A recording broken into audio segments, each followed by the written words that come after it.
2000년 전 로마의 황제 아우구스투스는요, 인구 감소를 막기 위해서 일명 독신세를 매겼습니다. 남성의 경우에는 25세 사이에서 60세 사이의 남성, 그리고 여성의 경우에는 20세에서 50세의 여성의 경우 결혼하지 않을 경우에 재산상의 불이익을 줬다고 하고요. 공직 진출의 경우에도요, 독신자보다는 기혼자, 또 기혼자 중에서는 자녀가 많은 사람들에게 우선권을 주기도 했습니다.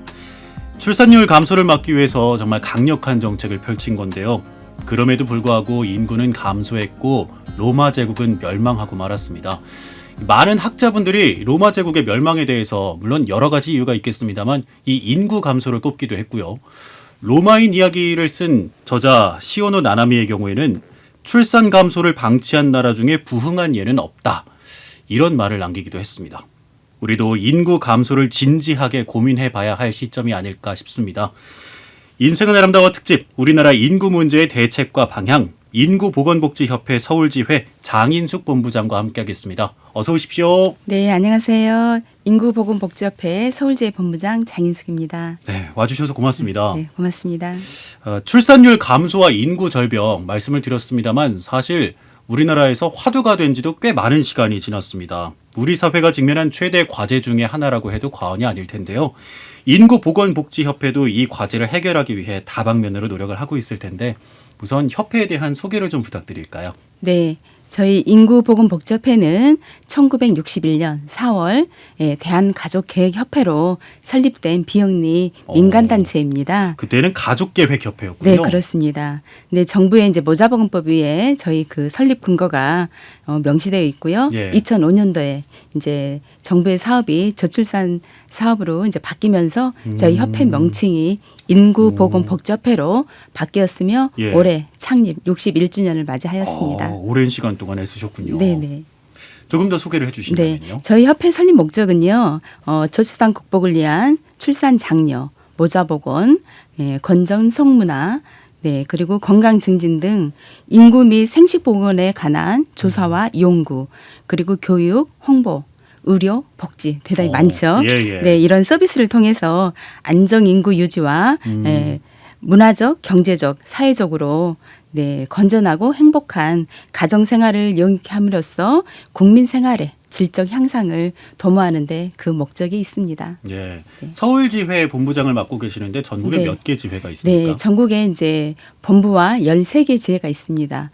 지금 이 시간도 저희 본부와 13개 지회에서는 이 목적 사업을 수행하기 위해서 열심히 달리고 있습니다. 협회에 대한 소개를 짤막하게 건네주셨는데 구체적인 활동 내용에 대해서도 소개를 좀 해주실까요? 네, 저희 협회는 여러 가지 다양한 사업들을 많이 하고 있는데요. 대표적인 사업으로 제가 이제 세 가지만 조금 말씀드리고자 합니다. 네. 첫 번째는 인구 변화 대응 사업인데요. 뭐 생소하실 수도 있는데 인구 변화 대응을 위해서 현장 중심의 사업 강화와 정보를 또 제공하고 지역과 젊은 세대 중심의 의견을 도출하고자 여러 지역 내에서 여러 가지 사업들을 좀 하고 있습니다. 그래서 저출산 극복 사회연대 회의라는 네, 이런 사업들도 운영을 하고요. 예. 그다음에 시실콜콜 백인 토크 요새는 저희 이제 로컬 네일이라고 그래서 네. 창업하는 청년들이 지역에서 장착을 이제 뭐 성공한 사례 이런 것들을 이제 많이 전파를 해서 지역이 조금 활성화되도록 하는 네, 로컬 네일도 지금 하고 있고요. 예. 그리고 이제 인구 문제를 생각하는 대학생 모임이라 그래서 대학생들의 이제 동아리 활동도 좀 지원을 하고 있습니다. 이 경우에는 보통 얘기들을 듣는 경우군요.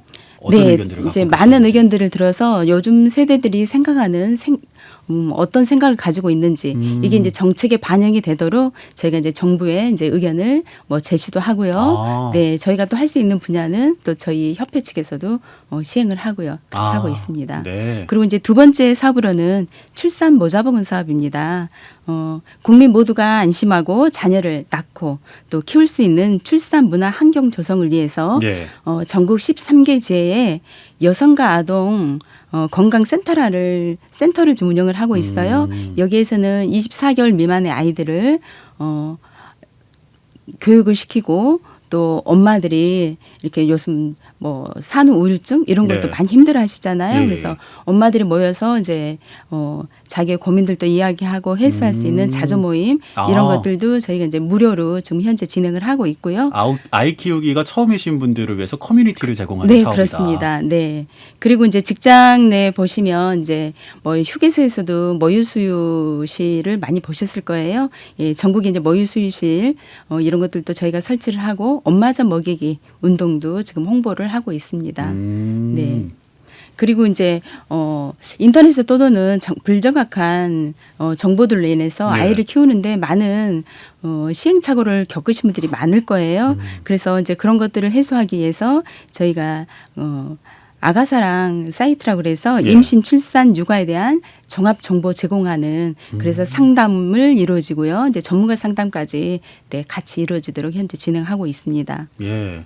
홈페이지에 들어가 보니까 상담 예약을 할 수 있는 곳이 눈에 띄더군요. 네. 뭐 직접 오셔서 상담도 가능하고요. 예. 전화 상담도 가능하고 또 고민을 이야기하시면 전문가 뭐 의사 선생님들의 조언이나 상담도 오. 예, 받아보실 수 있습니다. 예. 그리고 마지막으로 이제 셋째는 가족부원 의료 서비스거든요. 저희가 13개 지회가 있다고 그랬는데 13개 지회에서는 의원급의 병원을 운영을 하고 있습니다. 아. 그래서 이 병원을 통해서 보건 증진 의료 서비스를 제공을 하고 있는데요. 특히 이제 지역 사회 내 저소득층, 다문화, 그다음에 취약계층 이런 분들에게 보건 의료 서비스를 제공을 하고 있고요. 네네. 지역 주민의 이제 질병 예방과 건강 증진을 위해서 건강 검진, 예방 접종 이런 사업들도 지금 하고 있습니다. 예. 그리고 이제 뭐 지역마다 좀 특색이 있는데요. 저희가 이제 강원도와 경남에서는 예. 산부인과가 없는 지역이 많거든요. 아. 네, 이런 지역에는 차량을 이용해서 산전 관리를 하는 찾아가는 산부인과 사업들도 네, 진행을 아. 해서 공공의료 사업 등을 많이 예. 하고 있습니다. 몰라서 이용 못 하셨던 분들도 많이 계시지 않을까라는 생각을 하게 되네요. 네. 우리나라 출산율이 심각할 정도로 낮다는 거는 아마 여러분들도 많이 들어보셨을 텐데요. OECD 국가들과 실제로 비교를 해봤을 때 어느 정도입니까? 네, 우리나라 합계 출산율이 세계에서 최하위라는 거는 아마 방송을 통해서 많이 들으셨을 거예요. 그런데 이걸 이제 수치로 나타내면 아마 그 심각성이 더 크게 대두될 거라 생각해서 좀 수치로 좀 말씀을 드리겠습니다. 예. 2021년도 발표한 경제협력개발기구 OECD 자료에 의하면은요, 39개 OECD 회원국 중에 네, 2020년도에 가장 출산율이 높은 나라가 이스라엘 2.90명. 예. 네, 그에 반해 우리 대한민국은 0.84입니다. 그럼 그 1위와 저희 나라의 차이는 3배 이상의 차이가 지금 나는 거죠. 예. 네. 그리고 이제 최하위권끼리 비교했을 때도 좀 차이가 좀 많습니다. 이탈리아가 뭐 1.24. 예. 네. 우리나라와 이탈리아의 차이도 상당하군요. 그렇죠. 그리고 그 바로 이해가 그리스가 1.28. 네. 네. 저희 바로 옆에 있는 일본만 해도 1.33이에요. 네. 그런데 이제 OECD 국가 중에서 유일하게 우리나라만 1.0 미만인 거죠. 8대니까요. 그런데 이제 이게 그럼 더 이제 앞으로 좋아질 것이냐? 그렇다면 또 희망적인데 예. 지금 이제 통계청에서 발표한 자료에 의하면 2021년도 잠정 합계 출산율이 0.81로 더 낮아지고 있다라는 겁니다. 계속해서 줄어들고 네, 있다. 그렇죠. 그래서 저희가 2000년대 이후에 저출산 관련해서 여러 가지 뭐 사업도 하고 지원도 하고 있지만 인구 감소의 기조는 바뀌지 않다라고 하는 게 더 거의 심각한 문제인 것 같습니다. 일단 줄어든 것 자체로도 문제일 수 있겠습니다만 그 네. 추세를 봤을 때 네. 계속해서 줄어들 테니까 네. 그것이 더 문제이다. 네, 그렇습니다. 예. 인구보건복지협회가 1961년에 설립이 됐다고 말씀을 주셨는데요. 그때부터 지금까지 우리나라 인구는요, 정말 극적으로 변화를 해왔습니다. 1960-70년대만 해도 둘도 많다 이런 얘기들을 많이 했거든요. 네.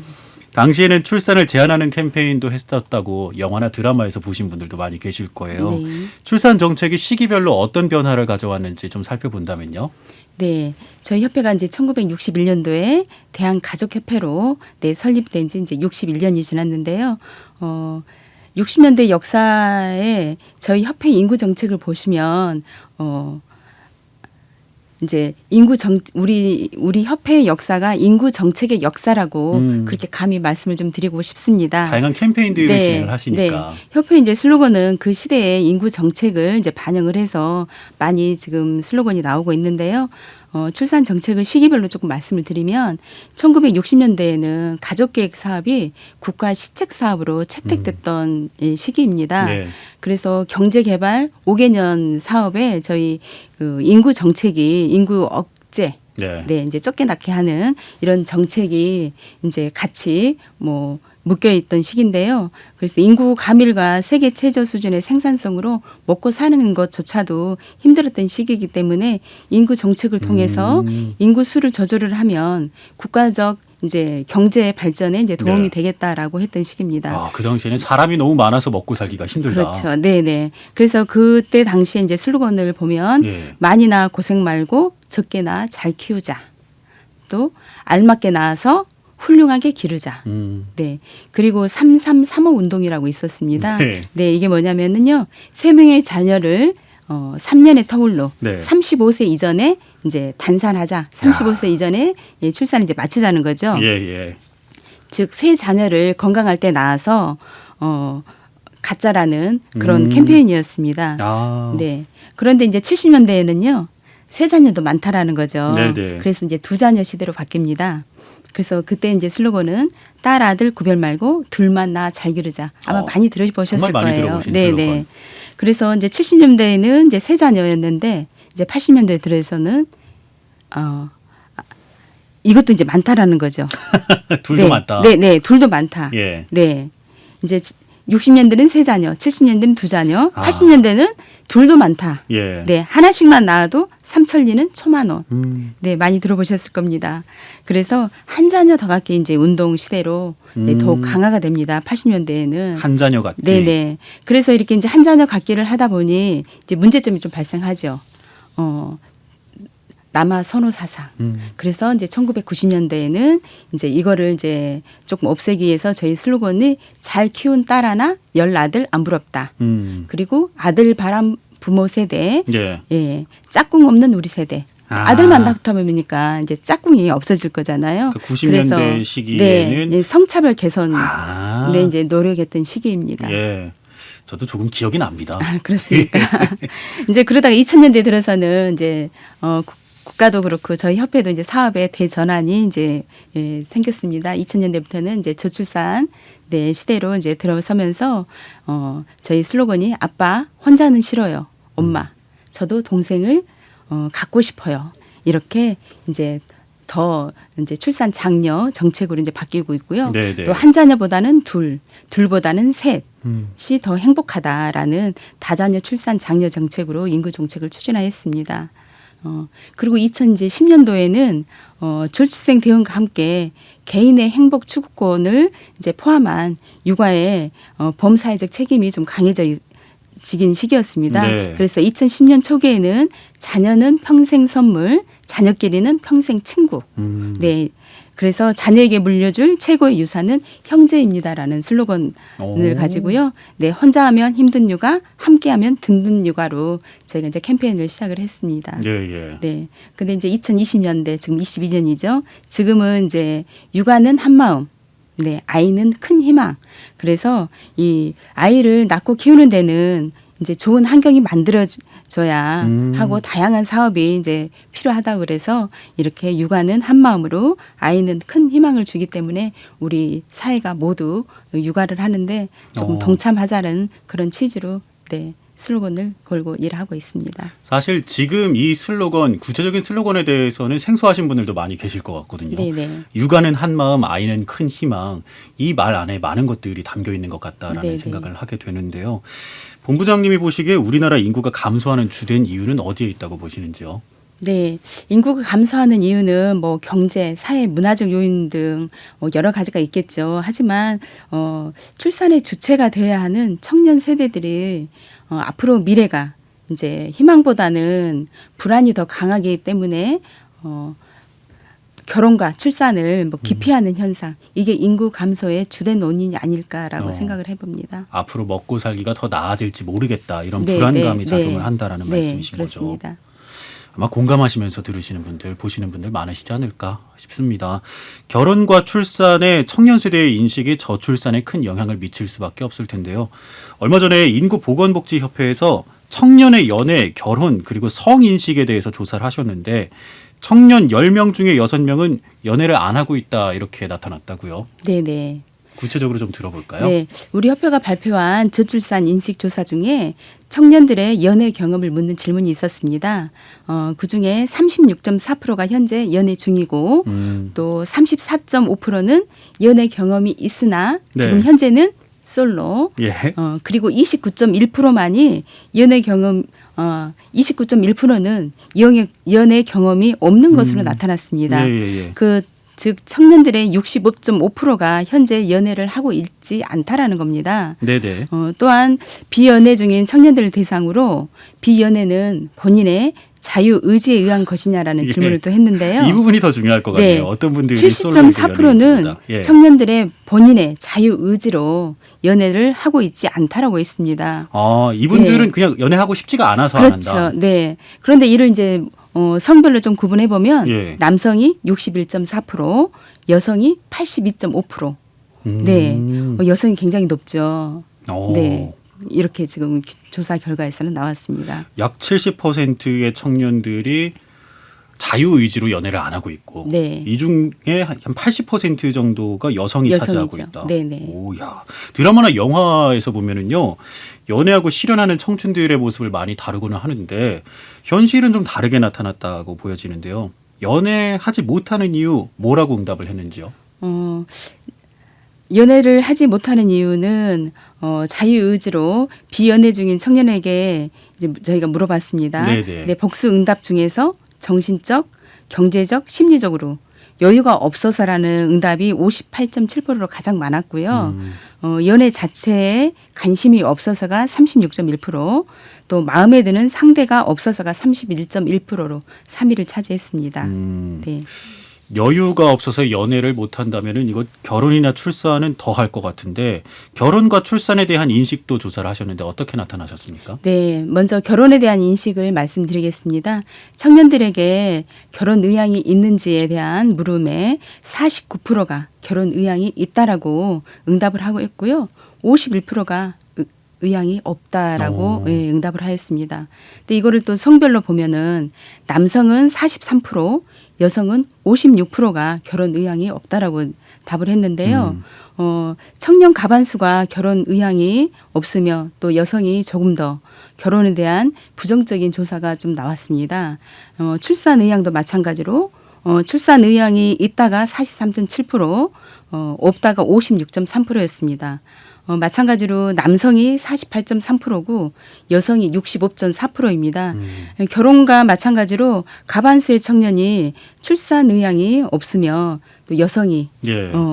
출산에 더 부정적인 것으로 나타났습니다. 아, 이게 남성과 여성을 비교해 봤을 때 그래서 협회에서도 여성들에 대한 지원들을 많이 네. 강화하고 있구나라는 네, 걸 볼 수가 있겠네요. 그렇습니다.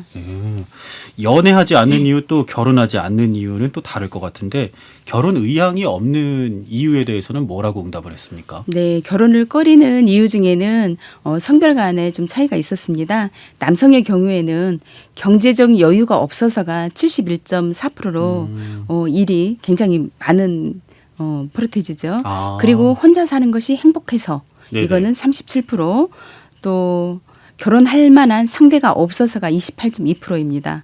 반면에 여성의 경우에는 네. 혼자 사는 게 행복해서가 37.5%로 1위를 차지했고요.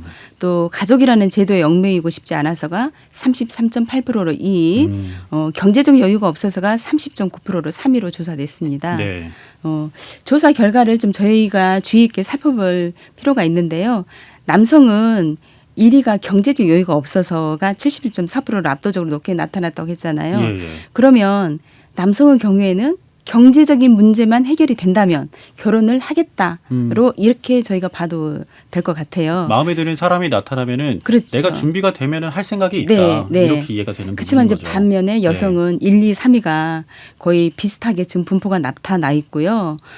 그렇기 때문에 여성의 경우에는 경제, 사회, 문화적인 여러 가지 문제들이 해결이 되더라도 결혼에 대한 것을 좀 꺼리고 있고 네. 그래서 저희 정책 또한 이 모두를 포함한 해결책들이 필요하다라는 게 네, 저희 협회의 생각입니다. 예, 그렇군요. 우리 사회 전반에 걸쳐서 남아있는 성 불평등이 출산을 향해도 영향을 미쳤다 이렇게 볼 수 있을까요? 네, 그렇습니다.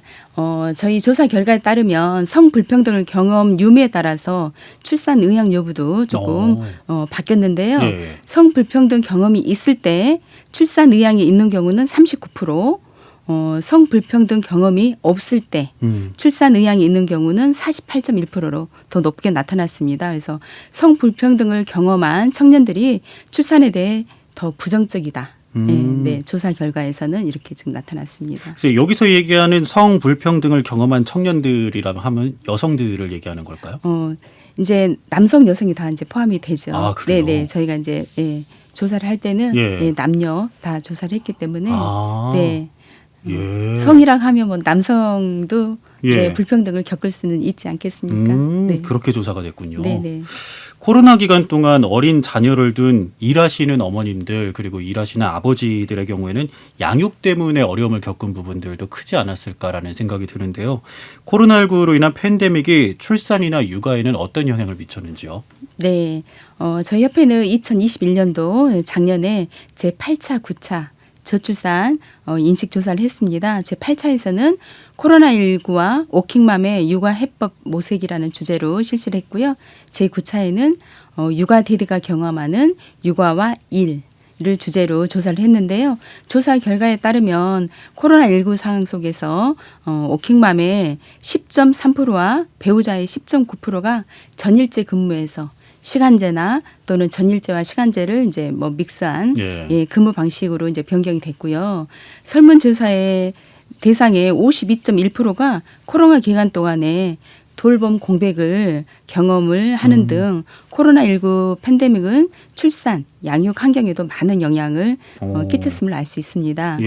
또 이제 워킹맘의 경우에는 출산, 양육 때문에 직장을 그만두려는 그리고 그만두려고 고민한 적이 있다라는 있었는지라는 질문에 63.1%가 응답자가 직장을 그만두려고 고민한 적이 있다라고 응답하였고요. 이제 그 시기는 출산 직후가 35.8%, 또 코로나 이 상황 때가 34.2%로 응답했습니다. 그래서 코로나19 상황이 출산 육아에도 부정적인 영향을 끼친 것으로 나타났습니다.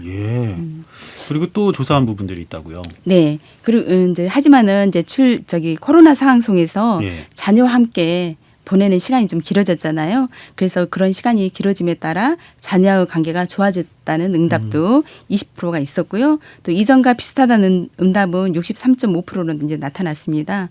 그래서 자녀 관계에서는 긍정적인 영향을 끼쳤다는 결과도 있었습니다. 네. 직장 생활을 하면서 자녀를 양육하기 위해서는 반드시 국가가 이제 필요한 지원을 필요한가라는 질문에 1순위로 일가정 양립제도의 의무 적용을 이제 선택이 좀 많았습니다. 47.3%가 일가정 양립제도의 의무 적용이 필요하다라는 응답이 있었습니다. 국가 지원에 대한 요청이 그만큼 컸다. 이렇게 보여지는 부분이군요. 학생이 없어서 벚꽃 피는 순서대로 대학이 문을 닫는다라고 해서 요즘에는 벚꽃 엔딩이라는 표현이 있답니다. 저출산이 계속된다면 우리 사회에 또 어떤 영향을 미치게 될지 본부장님 통해서 듣고 싶은데요. 네. 벚꽃이 피는 순서대로 대학이 문을 닫는다. 이거는 저출산의 원인이기도 하지만은요. 수도권 대학으로 편중되기 때문이 아닐까라는 생각을 좀 해보기도 합니다. 그래서 이렇게 이제 저출산과 수도권으로 인구가 편중이 지속이 된다면 교육 기관뿐만이 아니라 그 지역 간의 불균형도 있을 거고요. 경제 문화증도 쇠퇴하기 때문에 결국은 지역이 소멸될 수 있는 요건을 더 빨리 더 빠르게 지역이 소멸될 수 있는 요인이 되리라 생각을 합니다. 저출산뿐만 아니라 수도권 네. 편중화가 대학의 문을 닫는 데 일조하고 있다. 네. 알겠습니다. 연애와 결혼과 출산에 부정적인 의향을 가진 청년들이 많다면은 저출산 문제 해결이 좀 어렵지 않겠는가 이런 생각이 드는데요. 그동안 정부에서도 정말 꾸준하게 많은 노력을 해왔는데 이렇다 할 성과를 내지 못하고 있는 것 같거든요. 정책의 변화는 어떻게 이루어져야 한다고 보시는지요? 네, 인구 정책의 이제 초점이 변화는 반드시 필요합니다. 그래서 출산과 출산 주체를 지금까지는 여성으로 봤다면 또 경제적 지원에만 또 초점을 맞췄다면 앞으로는 이런 경제적 지원과 더불어서 양성 평등에 좀 기반을 둔 정책으로 변화가 좀 필요하다고 생각을 합니다. 영국 파이낸셜 타임즈에서는 한국이 저출산 문제를 해결하려면 출산 장려 보조금 등 현금성 지원보다는 성평등을 확립하는 게 더 효과적일 것이다라는 조언을 남겼고요. 또 남성의 가사 참여가 높을수록 출산율이 높다라는 기사가 있었습니다. 그래요? 네.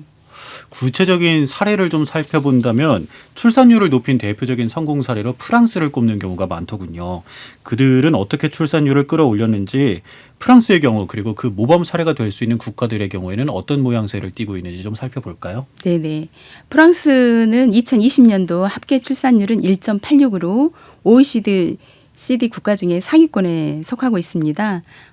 그 나라의 출산 장려 정책을 이제 거론할 때마다 자국이 거론된다는 점에서 국민들은 되게 자랑스럽게 생각을 하고 있습니다. 네네. 네, 프랑스 출산 장려 정책의 핵심은 국민은 국가의 근간이다라는 공동체 의식에서 출발을 했다고 합니다.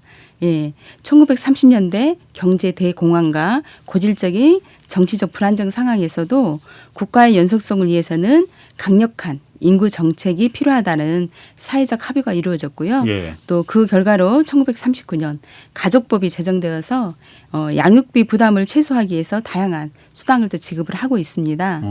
아이가 태어나기 이전부터 시작돼서 이후 출산, 보육, 취약 등 자녀 양육에 필요한 거의 모든 시점에 맞춰서 지급되는 다양한 수당 덕분에 양육비 걱정 없이 자녀를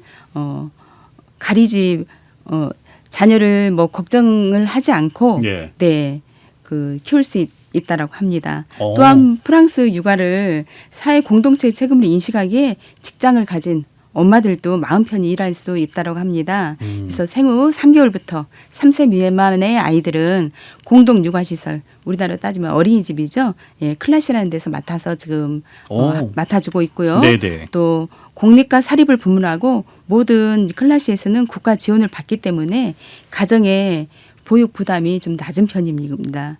그리고 이제 3세에서 5세의 아이들은 100% 정부 지원으로 운영되는 유치원에 다니게 됩니다. 그래서 이는 설문조사 결과도 상응하여서 우리나라에 시사하는 바가 좀 크다라고 생각을 합니다.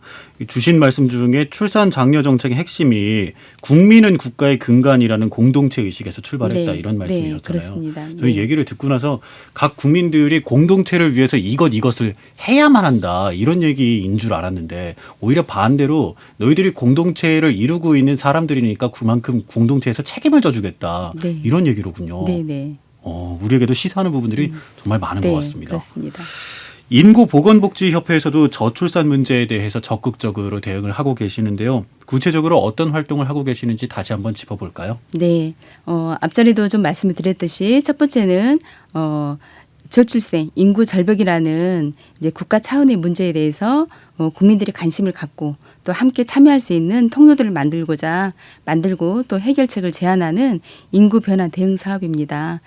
저출생 극복을 위해서 지역 중심의 의견을 도출하고 또 지역 사회 내 다양한 단체들과 민간 협력을 통해서 네트워크를 좀 형성을 하고 있습니다. 그래서 저출산 극복 사회 연대 회의를 운영을 하고 있고요. 또 남성들이 육아의 주체로 참여할 수 있도록 백인의 앞바단 활동을 지원을 하고 있습니다. 네, 지금 전국적으로 이거는 지금 하고 있는 사업인데요. 이건 어떻게 지원을 하고 계시는지 궁금한데요. 이제 보건복지부와 함께 보건복지부와 지자체 그리고 저희 인구보건복지협회가 같이 지금 운영을 하고 있고요. 전국 16개 시도에서 100인의 아빠단을 지금 운영을 하고 있습니다. 이분들이 네. 일하면서 아이 키우는 아빠로 어떻게 활동하고 계시는지를 보여주시는 건가요? 네, 이제 온라인상에 네. 저희가 이제 주간 미션을 이제 드려요. 이번 주는 어떤 것들을 수행을 하세요. 그리고 그 하신 결과를 이제 온라인상에 서로 이제 공유를 하고 그래서 초보 이제 아빠들은 예. 멘토 멘티 뭐 이런 역할로 해서 이제 배우기도 하고요. 또 이제 잘 육아를 하시는 분들은 이제 자기의 경험을 바탕으로 해서 이제 정보도 제공을 하고요. 이렇게 아빠들의 활동이 지금 이루어지고 있습니다. 이게 일하면서 아이 보는 아빠들의 경우에는 커뮤니티를 찾으려고 해도 찾을 수 없는 경우가 많아서 오히려 답답한 경우가 있거든요. 그래서 저희가 이제 뭐 주말 같은 경우에는 또 오프라인 행사들도 좀 진행을 하고 있어요. 그래서 최근에 아빠와 아이가 참여해서 쿠킹 클래스를 좀 저희가 실시한 적도 있거든요. 네. 그래서 이제 직장을 다 다니고 계시기 때문에 주중에는 좀 어렵고요. 그래서 주말에 아이와 함께 할 수 있는 시간들을 좀 제공을 하려고 노력을 하고 있습니다. 네, 그리고요. 네.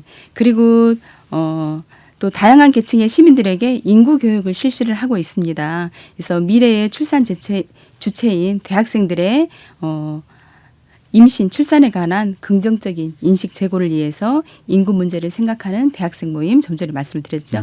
타보스 지원과 전국 대학생 인구 토론대회를 또 저희 본부에서 하고 있습니다. 예. 지금 올해도 11월 29일 저희가 이제 32강부터 시작을 해서 그 팀별로 저희가 이제 저출산에 관한 주제를 놓고 찬반 이렇게 토론대회를 지금 진행을 합니다. 그래서 11월 29, 30 지금 진행될 예정입니다. 이러이러하기 때문에 우리가 애를 안 낳는 것이다. 이런 것들이 필요하다. 뭐 이런 유의 얘기들이 오고 가는 것인가요? 아니요. 뭐 지금 좀 전에 뭐 로마 독신세 말씀하셨잖아요. 그래서 저희가 이제 몇 년 전에는 애를 낳지 않으면 싱글세가 필요한가? 그럼 필요하다? 필요하지 않다. 뭐 이런 거. 그렇군요. 다양한 주제가 좀 많아요. 네네. 그래서 저희가 지금 매년 이 사업을 해오고 있기 때문에 올해 이제 주제도 또 저희 이제 홈페이지 보시면 지금 잘 나와 있고요. 그래서 관심이 있으신 분들은 나중에 이제 유튜브로도 방송이 되기 때문에 한번 보시면 좋으실 것 같아요. 그럼 이거를 통해서 요새 젊은 세대 대학생들이 생각하는 이게 어떤 건지 제가 좀 알 수 있고요. 이런 거를 통해서 또 정부 차원의 정책이 반영될 수 있도록 저희가 또 제안도 할 수 있고 그래서 다양한 사업들을 많이 하고 있습니다. 개인적인 심정 토로에서 벗어나서 정책의 변화를 이끌어낼 수 있도록 정책 관련 얘기가 많군요. 네네. 정부에 뭐 이거를 하면 출산율이 늘어날 수 있다. 뭐 그런 것들도 있고 다양한 내용들이 좀 많습니다. 재미있는 얘기들이 많이 나올 것 같습니다. 그리고요. 그리고 저희가 이제 그 조사 결과에 대해서 계속 말씀을 드렸었는데 매년 1, 2회씩 저출산 인식 조사를 또 실시를 하고 있습니다. 그래서 사회 각층의 사람들이 생각하는 저출생에 대한 의견을 듣고 또 그 해결책을 도출해 내는데 이제 그 목적이 있고요. 지방 소멸 위기 극복을 위한 지역 정착, 생생 토크, 노컬 내일도 실시를 했었습니다. 전반적인 저출산뿐만 아니라 지역에 있는 사람들이 줄어드는 것도 큰 문제다. 이렇게 그렇습니다. 인식을 하고 계시는 거군요. 그리고 저희가 생활 속 임산부 배려 확산을 위해서 임산부 유아차 배려 캠페인도 실시를 하고 있고요. 지하철에 보시면 임산부 배려석, 버스에 임산부 배려석 저희가 보건복지부와 함께 계속 해오고 있는 사업 중 하나입니다. 그 버스나 지하철을 탔을 때 핑크빛으로 붙어있는 그런 스티커들 말씀하시는 거죠? 그렇군요. 이제는 눈에 익으시는 분들도 많으실 것 같고요. 그래서 인식의 변화가 세월이 지나면 지날수록 본인도 모르게 바뀌는 게 아마 이런 변화인 것 같아요. 그래서 저희 협회에서는 이렇게 꾸준한 홍보, 교육 이렇게 실시할 예정입니다. 불과 한두 세대 전만 하더라도 가족이라고 하면은 할아버지, 할머니, 아버지, 어머니 그리고 자녀까지 3대가 같이 살고 있는 가정의 모습을 떠올렸었는데 지금은 이런 가정의 모습을 생각하시는 분들도 그렇게 많지는 않으신 것 같아요. 네, 그렇습니다. 옛날의 가족은 이제 대가족이었죠. 지금은 이제 핵가족. 근데 이 핵가족도 지금 뭐 딩크족, 비혼 가족, 한부모 가족, 그다음에 독신 가족. 또 다문화 가정들도 있죠. 그래서 많이 지금 바뀌고 있고요. 가족의 관계에도 옛날에는 수직적, 이었다면 요새는 이제 수평적인 관계로 예. 네, 많이 변화가 하는 것 같습니다. 네, 이런 변화에 맞춰서 가족과 가정을 바라보는 인식 또 정책들도 변화를 해가야 되지 않을까 싶은데 어떻게 보시는지요? 네, 맞습니다. 사회가 변하고 또 가정의 모습이 네, 변하고 있습니다. 그럼 여기에 맞추어서 당연히 정책들도 변해야 한다고 생각을 합니다. 인구 정책의 이제 초점이 여성과 출산이었다면 이제는 출산 양육 환경 조성으로 변화가 필요하다고 생각을 하는데요. 그리고 양육에 있어서도 그 주체가 여성이 아닌 독박 육아 들어보셨죠? 예. 네, 여성이 아닌 가족 그리고 지역 사회, 국가 우리 모두여야 한다고 생각을 합니다. 네. 자, 마지막으로 시청자분들, 청취자분들께 당부하고 싶은 얘기가 있으시다면 한 말씀 부탁드립니다. 네. 앞에서도 말씀드렸듯이 저출산 극복을 위해서는 가장 중요한 게 인식의 변화라고 생각을 합니다. 그래서 육아는 가정만이 책임이 아닌 사회적 책임이라는 인식의 전환도 좀 필요하고요. 그래서 이 방송을 청취하시는 청취자 여러분, 저출생 극복을 위해서는 커다란 게 필요가 없다라고 생각합니다. 내 주변에 있는 거 이 하나부터 좀 시행을 하는 건 어떨까요? 저희가 아이를 낳고 키우기 좋은 환경을 만들기 위해서는 우리 같이 지하철, 버스 그리고 주차장 등에서 임산부 및 유모차를 배려하는 등 우리 주변에 작은 것부터 한번 실천해 보는 건 어떨까 싶습니다. 이렇게 우리 모두의 인식이 바뀐다면 우리 사회는 아이를 낳고 키우기 좋은 환경을 만들 수 있으라 생각을 하고요. 네, 그러면 우리 모두가 행복한 세상이 되지 않을까 싶습니다. 네. 네, 고맙습니다. 인구 감소는 우리 모두의 문제인 동시에 사회 전반에 영향을 미치는 중요한 문제인데요. 인구 절벽이 현실로 다가오기 전에 사회 경제적 시스템을 구축하는 등 적극적인 노력이 필요하겠습니다. 그리고 앞서서 본부장님께서 말씀 주신 것처럼 한 사람 한 사람의 마음도 필요할 것 같고요. 네, 네. 인생은 아름다워 특집 우리나라의 인구 문제의 대책과 방향 인구보건복지협회 서울지회 장인숙 본부장과 함께했습니다. 오늘 말씀 고맙습니다. 네, 고맙습니다.